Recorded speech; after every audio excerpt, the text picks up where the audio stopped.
Hello friends, मैं doctor Ashutosh Upadhyay आपके अपने channel geography by doctor Ashutosh में आपका स्वागत करता हूं। विद्यार्थियों, भारतीय नदी तंत्र भारतीय भूगोल की श्रृंखला के अंतर्गत भारतीय नदी प्रणाली के अंतर्गत इससे पहले हमने सिंधु नदी तंत्र, ब्रह्मपुत्र नदी तंत्र को डिस्कस किया था। उनके सारे क्वेश्चंस जो भी डाउट्स थे आपके हमने क्लियर किए थे। इसी के अंतर्गत आज हम गंगा नदी तंत्र, जो कि भारतीय भूगोल का बहुत ही महत्वपूर्ण टॉपिक है और पीएससी प्री एवं मेंस की दृष्टि से बहुत ही इंपॉर्टेंट है, इसको डिस्कस करेंगे। गंगा नदी जिनके बारे में आप जानते हैं, इनका हमारा आर्थिक एवं आध्यात्मिक दोनों दृष्टि से ये काफ़ी महत्व है। हमारी पुरानी सभ्यताओं की परिचायक मानी जाती है गंगा नदी। ये गंगा नदी जो है, इसके उद्गम से लेकर अवसान तक सारे बिंदुओं पर हम चर्चा करेंगे। कैसे ये पंचनद का निर्माण करती है, किन किन जगहों पर ये प्रयाग का निर्माण करती है और कैसे इनमें कहाँ किस स्थान पर बैराज का निर्माण हुआ है, और इनसे संबंधित जो भी बिंदु हैं जो एग्जाम की दृष्टि से बहुत ही महत्वपूर्ण है, जिन पर क्वेश्चंस आते हैं, आज हम उनको डिस्कस करेंगे क्योंकि बहुत ही महत्वपूर्ण टॉपिक है पीएससी की दृष्टि से ये। तो इसको बहुत अच्छे से आप समझिएगा। जो भी डाउट्स हो कमेंट सेक्शन में आप क्वेश्चन कर सकते हैं। तो आइए स्टूडेंट्स, हम स्टार्ट करते हैं इस टॉपिक को। गंगा नदी तंत्र, देखिए हिमालय का जो तिब्बत क्षेत्र है, उस तिब्बत क्षेत्र में कैलाश मानसरोवर जो आपकी श्रेणी है, उस हिमालय के अंतर्गत 3 बड़े बड़े ग्लेशियर हैं। इन ग्लेशियरों में देखेंगे हम कि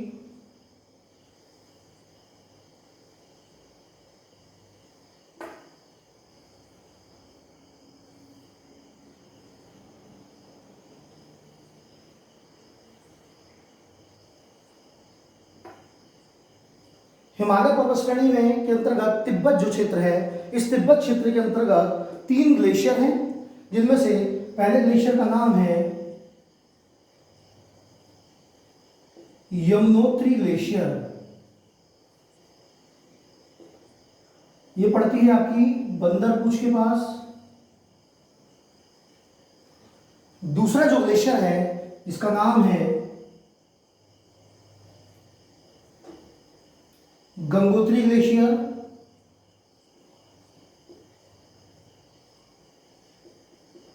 ये गंगोत्री ग्लेशियर जो है, ये गौमुख के पास पड़ता है। और तीसरा जो ग्लेशियर है, इसका नाम है सतोपंथ ग्लेशियर।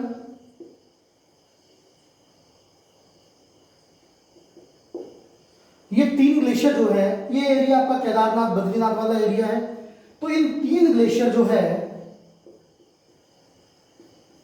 इन तीनों ग्लेशियर से नदियों का उद्गम होता है।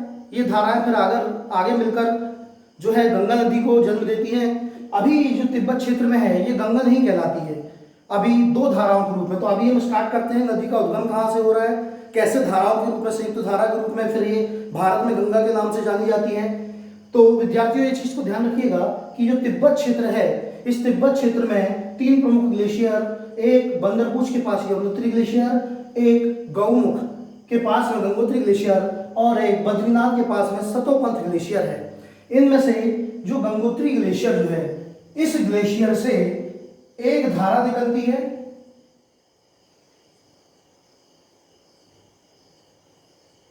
इस धारा का नाम है भागीरथी। गंगा नदी का जो उद्गम होता है, ये गंगोत्री ग्लेशियर, गौमुख के पास गंगोत्री ग्लेशियर से एक भागीरथी धारा के रूप में होता है। अभी हम इसको यहीं छोड़ देते हैं क्योंकि भागीरथी उत्तरांचल या उत्तराखंड राज्य में जब देवप्रयाग का निर्माण करेगी अलकनंदा से मिलकर, फिर ये गंगा कहलाएगी। तो अभी हम इसके पहले कौन कौन सी धारा इसमें आकर मिल रही है, कैसे पंचप्रयाग का निर्माण हो रहा है, पहले हम इस पर से डिस्कस करते हैं। गंगा एक मुख्य धारा के रूप में, भागीरथी के रूप में गंगोत्री ग्लेशियर, गौमुख के पास गंगोत्री ग्लेशियर से निकलती है। तो सबसे पहला क्वेश्चन तो ये है, गंगा का जो उद्गम होता है, इसकी मुख्य धारा को क्या कहा जाता है? तो गंगा की मुख्य धारा जो है, ये भागीरथी कहलाती है। आपको धार्मिक रूप से भी आपने पढ़ा होगा कि जो भागीरथी थे वो गंगा को पृथ्वी पर लेकर आए थे। अब इसके अलावा हमारा सतोपंथ ग्लेशियर जो है, इस ग्लेशियर से एक धारा निकलती है। अभी बिल्कुल आप इसको, जो भी आपको डाउट्स होंगे सारे क्लियर हो जाएंगे, लेकिन पहले इसको समझना आवश्यक है। बस ये ध्यान रखिएगा कि भागीरथी और ये दूसरी धारा जो निकल रही है अलकनंदा, ये जब संयुक्त होती हैं तो गंगा कहलाती हैं। लेकिन इनके पहले कौन कौन सी नदियां इनमें आकर मिलती हैं, हम पहले ऊपर डिस्कस करेंगे। तो स्टार्टिंग से मैं एक बार आपको और बता देता हूँ कि तिब्बत क्षेत्र में हिमालय पर्वत पर 3 प्रमुख ग्लेशियर हैं, यमुनोत्री ग्लेशियर बंदरपूछ के पास, गौमुख के पास में गंगोत्री ग्लेशियर और बद्रीनाथ के पास में सतोपत ग्लेशियर है। सबसे पहले गंगोत्री ग्लेशियर जो गौमुख के पास है, वहां से एक मुख्य धारा निकलती है गंगा की जिसका नाम है भागीरथी। सतोपंत ग्लेशियर से एक धारा निकलती है जिसका नाम है अलकनंदा।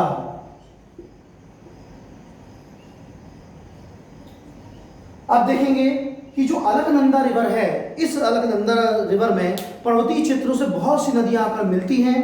ये नदियां अलकनंदा में मिलने के बाद पंच प्रयाग का निर्माण करती हैं। तो मोस्ट आईएमपी कई बार एग्जाम में क्वेश्चंस आए हुए हैं, पीएससी में भी आया, अदर एग्जाम में भी आता है कि अलकनंदा में किस नदी के मिलने पर किस प्रयाग का निर्माण होता है। ये पांचों प्रयाग को हम पंच प्रयाग के नाम से जानते हैं। तो देखते हैं कौन कौन सी धाराएं मिल रही हैं और किन धाराओं के मिलने से किस प्रयाग का निर्माण हो रहा है। तो सबसे पहले देखते हैं अलकनंदा में एक धारा आकर मिलती है जिसका सबसे पहली धारा है जिसका नाम है धौल गंगा या धौली गंगा।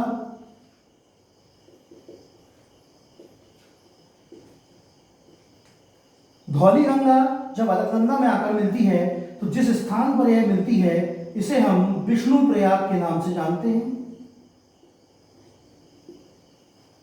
अलकनंदा की धारा में धौल गंगा या धौली गंगा जब आकर मिलती है तो जिस स्थान पर निर्माण होता है उसे हम बोलते हैं प्रयाग। तो सबसे पहला प्रयाग है हमारा विष्णु प्रयाग। प्रयाग वह स्थान होता है जहां नदियों का संगम होता है। तो यहाँ पर आप देख रहे हैं कि अलकनंदा और धौली गंगा या धौल गंगा ये आकर मिल रही है किस स्थान पर प्रयाग में संगम हो रहा है, इसे हम विष्णु प्रयाग के नाम से जानते हैं। फिर एक नदी जो है इसी के समानांतर इसमें आकर मिलती है जिसका नाम है नंदाकिनी।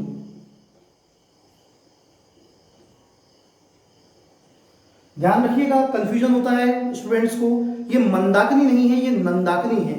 तो ये नंदाकिनी रिवर जो है, ये रिवर जब अलकनंदा में आकर मिलती है तो जिस स्थान पर मिलती है उसे हम बोलते हैं नंद प्रयाग। तो हमारा दूसरा प्रयाग है नंद प्रयाग। अब तीसरे प्रयाग के बारे में हम देखते हैं। फिर एक रिवर जिसका नाम है पिंडार नदी। पिंडार नदी जब अलकनंदा में जिस स्थान पर आकर मिलती है उसे हम बोलते हैं कर्ण प्रयाग। तो विद्यार्थियों एक बार और देखते हैं हम। देखिए, तिब्बती क्षेत्र में, हिमालयन क्षेत्र में 3 बड़े बड़े ग्लेशियर हैं। पहला ग्लेशियर यमुनोत्री बंदरपूछ के पास में, दूसरा गंगोत्री ग्लेशियर गौमुख के पास में और तीसरा बद्रीनाथ के पास में सतोपंत ग्लेशियर है। इन ग्लेशियरों में से गंगोत्री ग्लेशियर जो गौमुख के पास है उसमें गंगा की एक मुख्य धारा जिसे भागीरथी के नाम से जाना जाता है ये निकलती है। उसके पश्चात सतोपत ग्लेशियर जो है, इस सतोपत ग्लेशियर जो है से अलकनंदा रिवर निकलती है। इस अलकनंदा रिवर में छोटी छोटी नदियां आकर प्रयाग का निर्माण करती हैं। जब धौली गंगा आकर इसमें मिलती है तो विष्णु प्रयाग का निर्माण होता है। जब नंदाकिनी आकर मिलती है तो नंद प्रयाग का निर्माण होता है। और जब पिंडार रिवर इसमें आकर मिलती है तो कर्ण प्रयाग का निर्माण होता है। अब देखिए, ये सारी रिवर की यदि हम बात करेगा तो ये बाएं तरफ से आकर मिल रही है, लेकिन एक रिवर जो है यही बद्रीनाथ के पास से आती है और ये रिवर आकर जब अलकनंदा में मिल सकती है, अर्थात ये किस ओर से मिल रही है, हमें नदी के फ्लो को देखना है, अपना राइट और लेफ्ट नहीं देखना है। तो यदि हम नदी के फ्लो की यदि बात करेंगे तो नदी का ये राइट है, ये लेफ्ट है। तो ये लेफ्ट पोर्शन से ये रिवर आकर मिल रही है और राइट से या दाहिने से हमारी एक नदी आकर मिलती है जिसका नाम है मंदाकिनी। मंदाकिनी रिवर जब इसमें आकर मिलती है तो यहां बनता है रुद्र प्रयाग। देखिएगा विद्यार्थियों, पीएससी में या यूपीएससी लेवल में जो क्वेश्चंस आते हैं उनमें प्रमुखता यही बेसिक कॉन्सेप्ट देखा जाता है कि आपके कॉन्सेप्ट कितने क्लियर हैं। तो हमेशा नदी के दाएं तट से, बाएं तट से, उत्तर से, पूर्व से, पश्चिम से मिलने वाली, तो आपको यह ध्यान रखना है कि नदी जो फ्लो कर रही है वो जिस उद्गम से लेकर अवसान की दिशा में फ्लो कर रही है उसके राइट और लेफ्ट को आपको देखना है। तो आप देख रहे हैं ये नदी फ्लो कर रही है तो ये उसका राइट है, ये लेफ्ट है। तो इस वाला पोर्शन ये बायां है आपका, ये दाहिना है। तो दाहिने से आप देख रहे हो मंदाकिनी रिवर आकर मिल रही है तो रुद्रप्रयाग। तो आपको प्रश्न कैसे आ सकते हैं? सबसे पहला प्रश्न तो आएगा कि गंगा नदी की मुख्य धारा किस नाम से प्रवाहित होती है या उद्गम होता है उसका? भागीरथी के नाम से। कहाँ से होता है? गंगोत्री ग्लेशियर आएगा या गौमुख क्षेत्र आएगा। फिर आएगा कि किन दो नदियों के मिलने से गंगा नदी का जन्म होता है या किन दो नदियों की संयुक्त धारा गंगा कहलाती है? तो विद्यार्थियों यहाँ हम देख रहे हैं भागीरथी और अलकनंदा, इनकी दो संयुक्त धारा जो है ये अलकनंदा कहलाती है। नेक्स्ट क्वेश्चन बनेगा कि अलकनंदा में किस नदी के मिलने से विष्णुप्रयाग का जन्म होता है या नाम पड़ता है? तो ध्यान रखिएगा धौलगंगा। अलकनंदा में नंदाकिनी नदी के मिलने से नंदप्रयाग का और पिंडार नदी के मिलने से कर्णप्रयाग का और इसके दाहिने तट से मंदाकिनी नदी के मिलने से रुद्रप्रयाग का जन्म होता है और रुद्रप्रयाग इसका नाम रखा गया है। अब इसके आगे देखते हैं। यहां तक तो क्लियर हो गया कि ये प्रयाग बन गए। तो ये हमारे 1 2 3 और ये 4 प्रयाग हमारे यहाँ पर बन गए। परंतु चूंकि हमने बात की थी पंच प्रयाग की, तो यही भागीरथी नदी जो है जब देवप्रयाग नामक स्थान पर आकर अलकनंदा में मिक्स हो जाती है तो इसे बोला जाता है, जब भागीरथी नदी और अलकनंदा नदी ये उत्तराखंड या उत्तरांचल क्षेत्र में जब आकर यहाँ मिलती हैं, स्थान का नाम है देवप्रयाग। तो आप देख रहे हो संयुक्त धारा की यदि बात करेंगे तो ये हो गई भागीरथी हमारी और ये मुख्य नदी जो आई है ये अलकनंदा। तो भागीरथी और अलकनंदा हम यहाँ लिख सकते हैं कि भागीरथी प्लस अलकनंदा इन ये किस स्थान पर मिल रही हैं? देवप्रयाग पर। ठीक है, तो भागीरथी और अलकनंदा जो है इनकी संयुक्त धारा जो है उत्तरांचल उत्तराखंड राज्य में देवप्रयाग नामक स्थान पर एक प्रयाग का निर्माण करती है, इसको हम बोलते हैं देवप्रयाग। ये आपका हरिद्वार के ऊपर वाला पोर्शन है आपका। ये पूरा जो क्षेत्र है इस क्षेत्र को हम उत्तरांचल या उत्तराखंड बोला जाता है, उत्तराखंड राज्य लगा हुआ है। तो देखिए आपको पंचप्रयाग से क्वेश्चन आएंगे, तो सबसे पहले हम पंचप्रयाग देख लेते हैं कैसे प्रयागों का निर्माण हो रहा है। देखिए सबसे पहले एक नदी तो कॉमन है जिस नदी में सारी नदियां आकर मिल रही हैं, अलकनंदा। तो जब अलकनंदा रिवर में धौलगंगा या धौलीगंगा आकर मिलेगी तो जिस प्रयाग का निर्माण होगा उसका नाम है विष्णुप्रयाग। सेकंड हम देखते हैं जब अलकनंदा ये कॉमन नदी है में नंदाकिनी नदी आकर मिलेगी, नंदाकिनी, तो बनेगा नंदप्रयाग। तीसरा है जब अलकनंदा रिवर में पिंडार नदी आकर मिलेगी, पिंडार नदी के मिलने से जिस प्रयाग का निर्माण होगा उसका नाम है कर्णप्रयाग। चौथा है जब अलकनंदा रिवर में यहां देख रहे हैं आप मंदाकिनी नदी आकर मिल रही है, तो मंदाकिनी रिवर पे जो है मिलने से जिस प्रयाग का निर्माण है उसका नाम है रुद्रप्रयाग। और पांचवा जो हमारा प्रयाग है जब भागीरथी अलकनंदा में मिल रही है, मतलब बोल सकते हैं अलकनंदा में जब भागीरथी मिल रही है तो इन दोनों के मिलने से देवप्रयाग का निर्माण हो रहा है। तो ये हमारे पंच प्रयाग हैं जिनसे एग्जाम में क्वेश्चंस आते हैं, बहुत ही इंपॉर्टेंट टॉपिक है हमारा। इसे हम पंच प्रयाग के नाम से जानते हैं। और ये जो पूरा क्षेत्र है ये उत्तरांचल, हिमालय का उत्तराखंड या उत्तरांचल वाला क्षेत्र है। अब ये जो पंच प्रयाग हैं, इन पंच प्रयाग में आप देख रहे होंगे कि अलग अलग क्षेत्रों से अलग अलग नदियां जो है आकर मिल रही हैं। कुछ दाहिने तट से मिल रही है तो कुछ बाएं तट से आकर मिल रही है। यदि ट्रिक के माध्यम से आपको यदि याद करना है तो मैं यहाँ ट्रिक भी लिख देता हूँ आपको, लेकिन एक दो बार आप प्रैक्टिस करेंगे तो ऑटोमेटिकली आपको याद हो जाएगा, ट्रिक की जरूरत नहीं पड़ेगी। ट्रिक मैं लिख देता हूँ यहाँ पर, धोबी नंद पी के मार, धोबी नंद पी के मार, धा से बन गई धौलगंगा, तो कौन सा प्रयाग बन रहा है? विष्णु प्रयाग।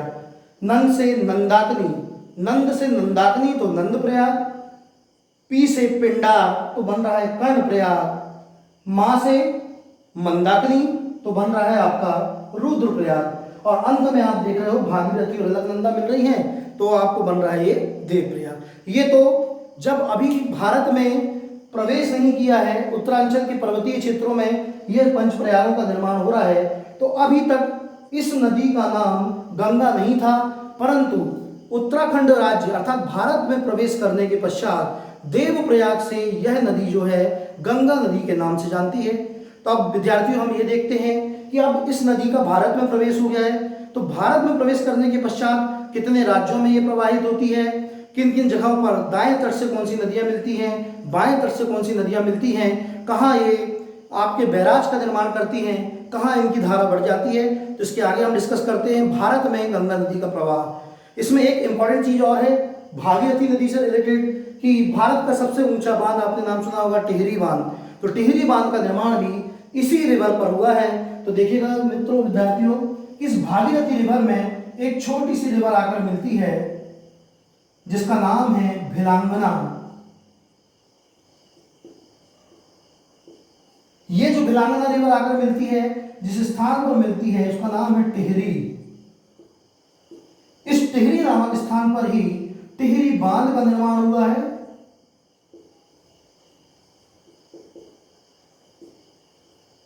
और ये जो टिहरी बांध है ये भारत का सबसे ऊंचा बांध है।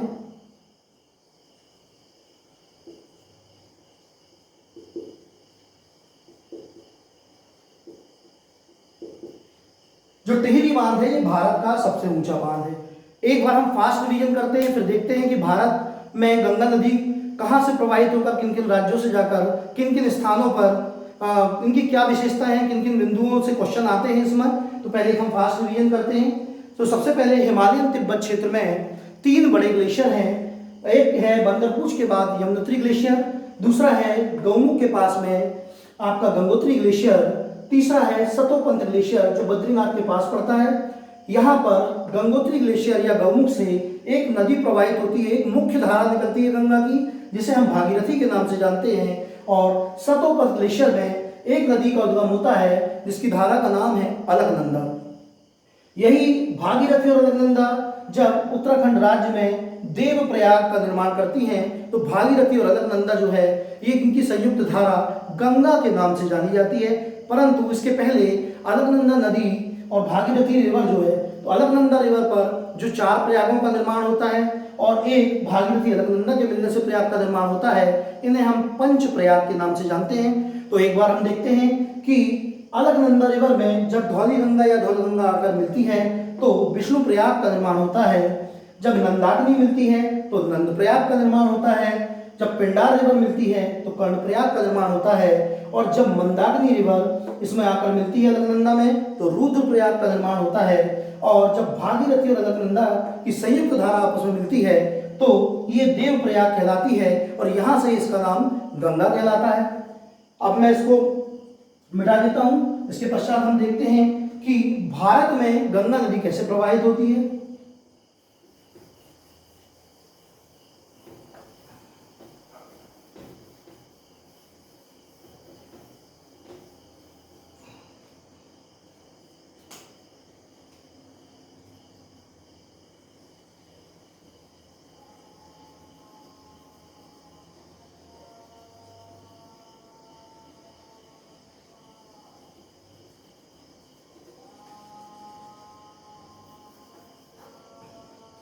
देखिएगा अभी हमने जो भी आपको पंच प्रयागों का निर्माण किया था ये सब उत्तराखंड, ये उत्तराखंड राज्य है आपका। इस उत्तराखंड राज्य के पंच प्रयाग ये सब पर्वतीय उत्तराखंड का पर्वतीय क्षेत्र था। अभी हम जहां पहुंचे थे ये आपका उत्तराखंड राज्य का ये आपका देव प्रयाग है, हरिद्वार के पास है। तो ये देव प्रयाग में हमने देखा था कि यहां पर एक भागीरथी और ये अलकनंदा इनकी धारा आई थी, ये भागीरथी थी और ये अलकनंदा थी। ये दो नदियों की जब संयुक्त धारा यहां आई थी तो अब रिवर यहां पर इसका नाम क्या हुआ था, गंगा नदी पड़ा था। तो उत्तराखंड राज्य में जब देवप्रयाग का निर्माण करती है तब इसका नाम गंगा पड़ता है। अब ये देखते हैं कि ये नदी कैसे प्रवाहित हो रही है, सहायक नदियां कौन सी हैं। यहां से हरिद्वार से यह मैदानी भागों में प्रवेश करती है। ये नदी यहां से निकलती है, निकलने के पश्चात अभी हम इसको अवसान तक पहुंचाते हैं, फिर बाद में देखते हैं कि इनमें कौन कौन सी सहायक नदियां आकर मिल रही हैं। ये रिवर हमने इसको आकर पश्चिम बंगाल में रोक दिया। क्यों रोक दिया? क्योंकि यहां से इसकी धारा जो है दो भागों में डिवाइड होगी। लेकिन इससे पहले हम देख लें कि कौन कौन सी नदी, कौन कौन सी सहायक नदियां दाएं तट से और बाएं तट से आकर इसमें मिलती हैं। तो दोस्तों विद्यार्थियों, हम ये देखते हैं कि गंगा नदी जो फ्लो कर रही है, तो गंगा नदी का नीचे वाला पोर्शन दायां तट है और ये वाला जो पोर्शन है ये इसका बायां तट है। रिवर जो फ्लो कर रही है, तो रिवर के फ्लो के परिप्रेक्ष्य में हम देखेंगे तो रिवर का ये जो है पोर्शन ऊपर वाला है, ये आपका लेफ्ट है, बायां है और नीचे वाला दायां है। तो हम सबसे पहले देखते हैं बाएं तट से कौन कौन सी नदियां मिलती हैं, फिर हम देखेंगे दाहिने तट से कौन सी नदियां मिलती हैं। तो ये जो क्षेत्र है उत्तराखंड, ये सारे हिमालयन क्षेत्रों से ही नदियां निकलती हैं और निकलने के पश्चात ये गंगा नदी में मिलती हैं। इनसे बहुत सारे एग्जाम में क्वेश्चन बनते हैं, तो मैं आपको क्वेश्चन भी बताता जाऊंगा, उसको आप ध्यान से रखिएगा कि इससे रिलेटेड क्वेश्चन कौन से आते हैं। सबसे पहले आपको पता है रामगंगा पहाड़ी है, हमारा जिम कॉर्बेट नेशनल पार्क जो है ये रामगंगा पहाड़ी पर है। तो सबसे पहले यही उत्तराखंड राज्य से सबसे पहले एक नदी आकर इसमें मिलती है जिसका नाम है रामगंगा नदी।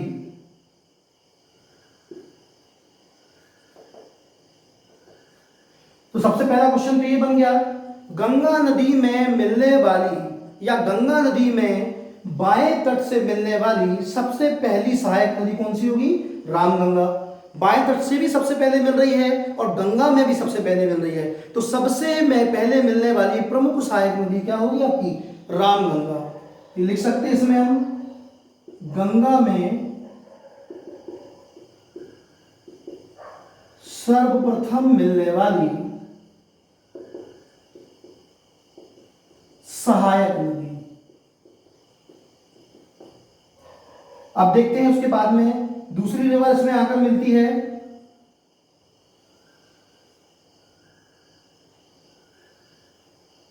जिसका नाम है गोमती रिवर।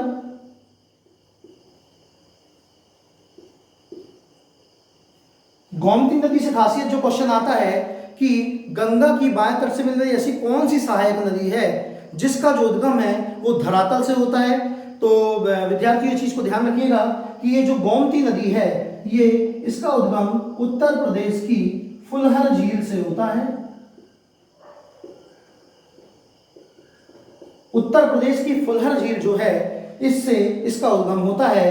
तो गंगा की बाएं तट से मिलने वाली प्रमुख सहायक नदी जिसका उद्गम धरातलीय क्षेत्र से होता है वो है आपकी गोमती रिवर। उसके पश्चात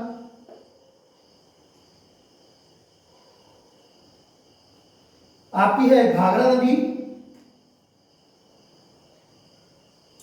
देखिए, घाघरा नदी के बारे में हम बात करेंगे तो एक्चुअली यदि इसके डीप में हम जाएंगे तो घाघरा में दो नदियां आकर इसमें मिलती हैं। पहली है आपकी घग्गर नदी और दूसरी है आपकी शारदा या काली नदी। उतना डीप हमें भी नहीं जाना है, हमें ये ध्यान रखना है, ये हमने दो धाराओं की बात इसलिए बताई कि क्वेश्चन बार बार एग्जाम में आते तो बड़ा कंफ्यूजन होता है कि गंगा की सबसे लंबी सहायक नदी और गंगा की सबसे बड़ी सहायक नदी, दोनों में बड़ा कंफ्यूजन होता है। कई लोग एक ही बात समझते हैं, लेकिन एक में लंबाई पूछी गई है, एक में बड़ा पूछा है। बड़ा यानी लंबाई चौड़ाई सभी की बात हो रही है, वाटर वॉल्यूम की बात हो रही है, और लंबाई में केवल लेंथ की बात कर रहे हैं। तो ये ध्यान रखिएगा, गंगा की सबसे लंबी सहायक नदी तो यमुना है, परंतु गंगा की सबसे बड़ी सहायक नदी की बात करेंगे तो ये है आपकी घाघरा नदी।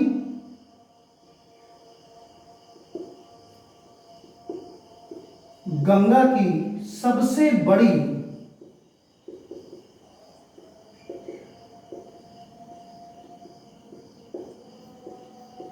सहायक नदी कौन सी हो गई? घाघरा। वाटर वॉल्यूम, जल का आयतन के आधार पर, जो जल की मात्रा है, वाटर कैपेसिटी के आधार पर गंगा की सबसे बड़ी सहायक नदी आपकी घाघरा है। और लंबी यदि पूछा जाएगा तो सबसे लंबी नदी यमुना है। अभी हम देखेंगे कि यमुना नदी इसमें आकर मिल रही है। जो तीसरा सबसे पहला ग्लेशियर था यमुनोत्री वाला, वहां से निकलेगी, इसमें आकर तो बिल्कुल गंगा के समानांतर चलेगी। ये समानांतर चलते सबसे अधिक लंबाई जो है इस नदी की है। तो सबसे पहले हमने देखा कि गंगा में बाएं तट से सबसे पहले आने वाली नदी है रामगंगा नदी। रामगंगा पहाड़ी से निकलती है आपकी। दूसरी रिवर थी आपकी गोमती नदी, जो कि उत्तर प्रदेश की फुलर झील से आकर निकलती है और गंगा में मिल जाती है। तीसरी नदी है गंगा की सबसे बड़ी सहायक नदी जल आयतन के आधार पर, इसका नाम है घाघरा नदी। ये दो धाराओं घग्गर और शारदा या काली नदी से मिलने से बनती है। उसके पश्चात इसको देखिए, इनका सीक्वेंस जरूर ध्यान रखिएगा, RGGKM। ये सीक्वेंस जानना बहुत ही जरूरी है, तभी आप बता पाएंगे कि सबसे पहले कौन सी सहायक नदी मिल रही है और सबसे आखिरी में कौन सी सहायक नदी मिल रही है। तो आप देख रहे हो आर से सबसे पहले मिलने वाली रामगंगा है, ठीक है, उसके बाद में गोमती है, फिर घाघरा है, फिर एक रिवर आकर मिलती है जिसका नाम है गंडक।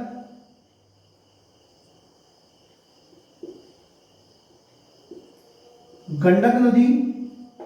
उसके पश्चात के से बहुत ही इंपॉर्टेंट रिवर है, आप जानते हैं, जिसका नाम है कोसी नदी।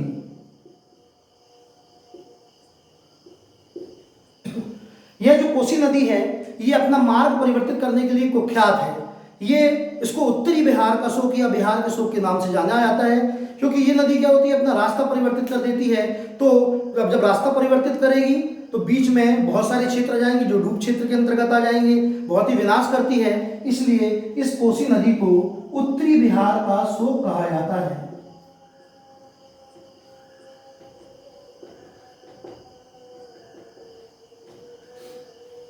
और आखिरी नदी जो है आपकी, जो महानंदा रिवर है आपकी, ये दार्जिलिंग के पहाड़ियों से निकलती है।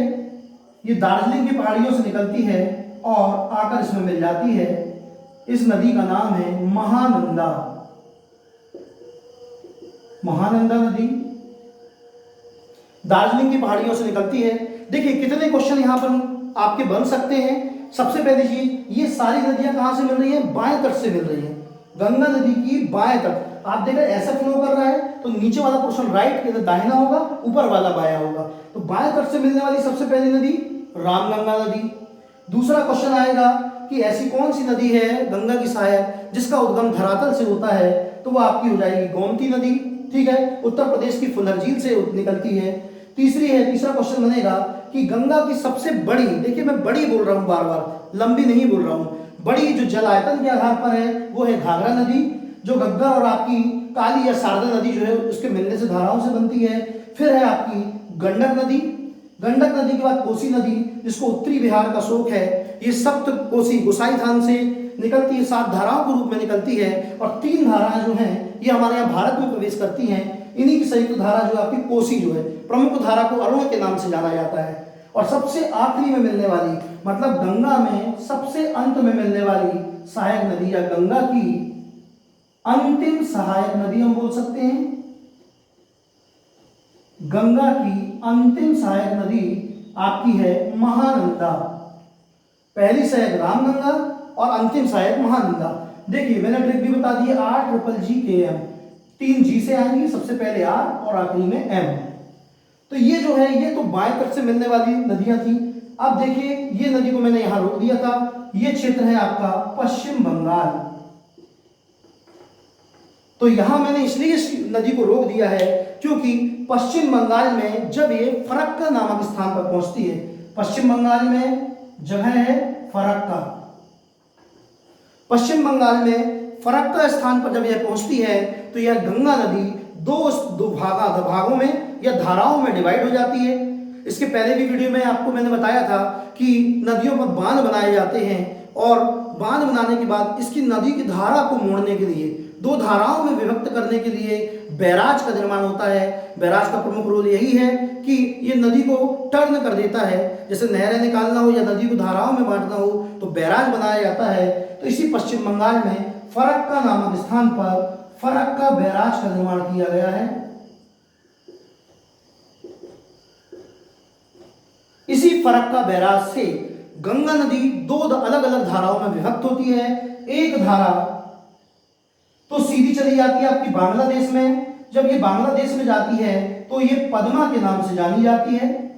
देखिए बड़ा कंफ्यूजन होता है, क्योंकि यहाँ से ब्रह्मपुत्र भी आएगी तो जमुना हो जाएगी, और यहाँ से गंगा आती है तो पद्मा हो जाएगी। तो कभी पद्मा का जमुना हो जाता है, जमुना का पद्मा हो जाता है। तो इस कंफ्यूजन को दूर करने के लिए आप याद रखिएगा गप, गप मारते हैं हम, गप, गा से गंगा, पा से पद्मा, अर्थात गंगा नदी का बांग्लादेश में नाम पद्मा हो जाता है। और जो दूसरी धारा है, ये धारा टर्न हो जाती है और गंगा सागर से होती हुई ये भी बंगाल की खाड़ी में जाती है। गंगा सागर का आपने नाम सुना होगा, कहते हैं सारे तीर्थ बार बार, गंगा सागर एक बार।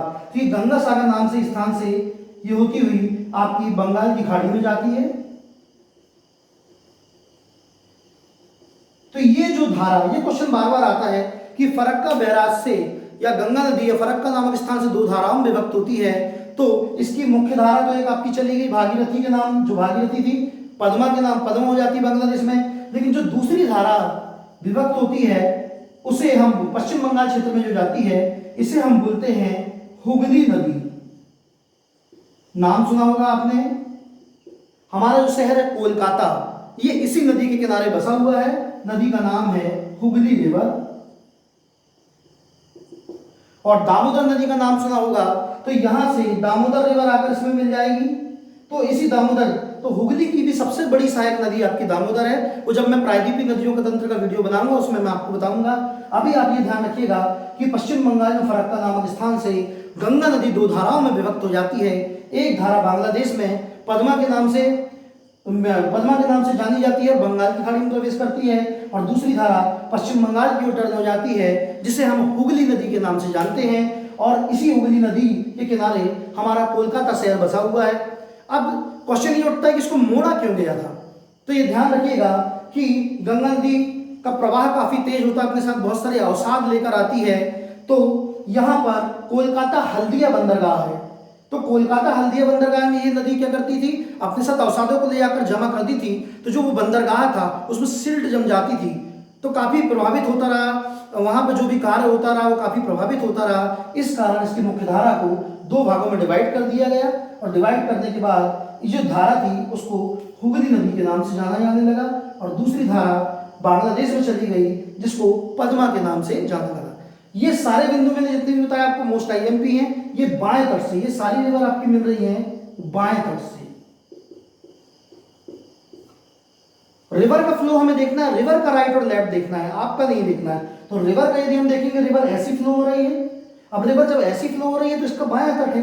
अब ये देख लेते हैं हम किन किन स्थानों पर ये बाएं तट से मिलने वाली नदियां मिलती हैं। तो प्रमुख नदी जो है उत्तर प्रदेश, देखिए गंगा नदी जो है ये 5 राज्यों में प्रभावित होती है।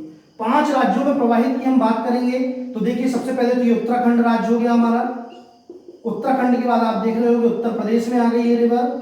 उत्तर प्रदेश के बाद में ये आती है आपकी बिहार में। बिहार के बाद इसका कुछ हिस्सा आता है झारखंड में, और उसके